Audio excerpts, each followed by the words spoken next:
Hello friends, in this video I will show you how to fix and resolve Epic Games Launcher logging error on Windows 11 or 10. So to resolve this problem, first method, just you have to restart your system.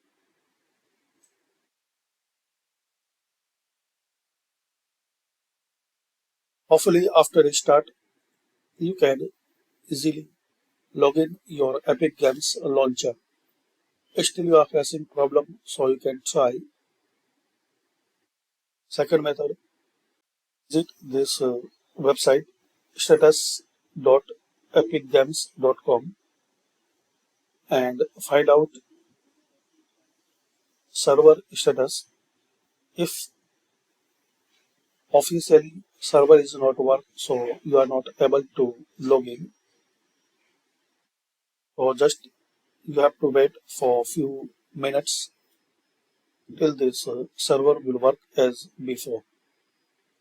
So this is the two way you can try to resolve this problem. First one, just restart, and second one, you have to check server status by this website. So thanks for watching.